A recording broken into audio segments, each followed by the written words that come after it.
Since the goal of blood flow restriction training is increasing muscle mass, this aspect of fitness is related to both muscular strength and body composition.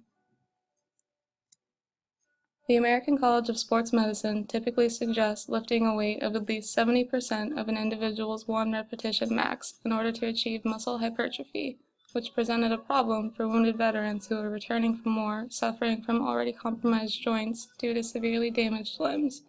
This prompted exercise physiologists to search for other ways to increase strength and mass while only applying light stress on the joints. There are differing types of smooth muscle fibers, including type 1 and type 2. Type 1 being slower, smaller, less powerful, and more oxidative, while type 2 fibers are bigger, stronger, faster, and more powerful and explosive. Low-intensity blood flow restriction training is the process of occluding blood flow to an area for a short period of time while working out at low intensities. This allows individuals with joint pathologies to gain strength and build muscle mass while only applying a low load to the lower system. Blood flow restriction training uses a tightly secured wrap at the limbs, which restricts venous return while still allowing arterial blood supply to the area. This allows blood to pool in the area, bringing with it lactate accumulation and a buildup of hormone concentrations, such as human growth hormone, which induces an anabolic effect. With no venous return to the area, the body is not able to get oxygen to the occluded area, which quickly fatigues the type 1 muscle fibers, leaving type 2 to handle a full load, even with low intensities. There are a few reasons why blood flow resistance training may be effective. Training over a period of time with this method can promote muscle growth, can lead to substantial improvements in mechanical muscle function and gait speed, and can also promote maximal muscle power. In a recent case study called Effects of Blood Flow Restricted Resistance Training on Muscle Function in a 74-year-old male with sporadic inclusion body myositis, we studied whether or not blood flow resistance training was effective in a patient with this systemic disease. To start off, sporadic inclusion body myositis is an inflammatory muscle disease characterized by progressive skeletal muscle weakness and wasting, leading to impaired physical function. It is most common in patients who are 50 years or older.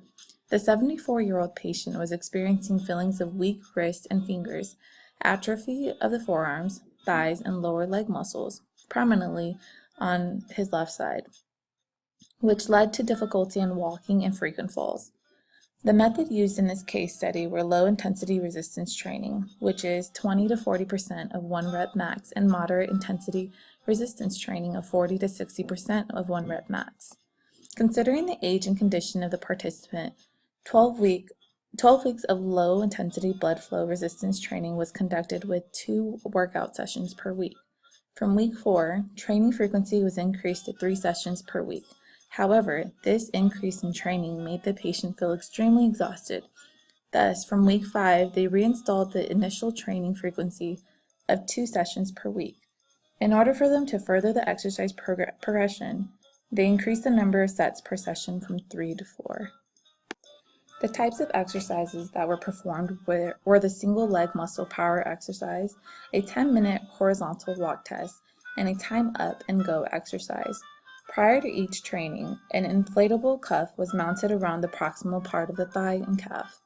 The cuff ensured a constant pressure of 100 millimeters of mercury with aim to partially restricting blood supply to the exercising muscle.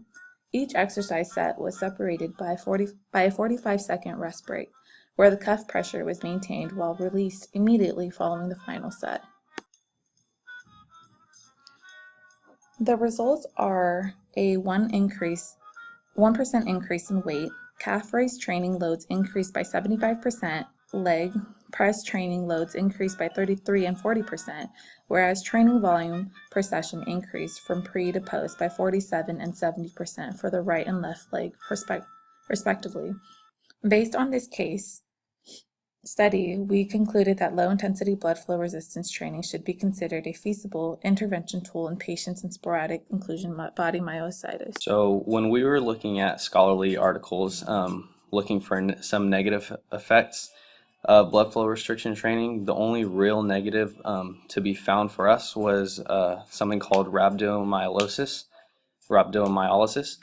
Rhabdomyolysis is basically a syndrome that's caused by the breakdown of muscle fibers and the release of their contents into that individual's bloodstream. One of the cases we found was observed in a 30-year-old man who was put through a session of blood flow restriction training.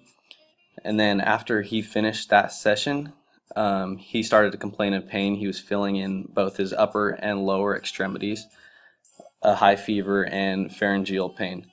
So after that, he was taken to the hospital and diagnosed with acute rhabdomyolysis after very high levels of phosphokinase and urine myoglobin were found in him. Additional to that, he also had a very high white blood cell count and protein levels. So excessive muscular training with blood flow restriction was found to have exacerbated the onset of that individual's rhabdomyolysis. So basically, to avoid situations like this, an individual's physical condition should always be heavily considered before them actually engaging in blood flow restriction training, which probably was not the case in this individual situation.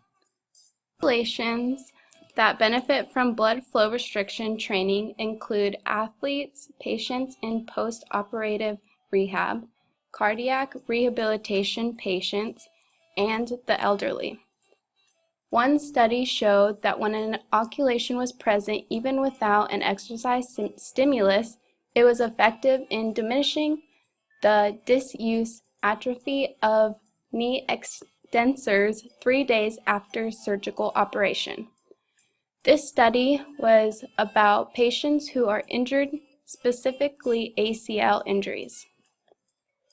One study about cardiac rehabilitation settings showed that occlusion has been shown to significantly stimulate the exercise-induced GH, IGF, and vascular endothelial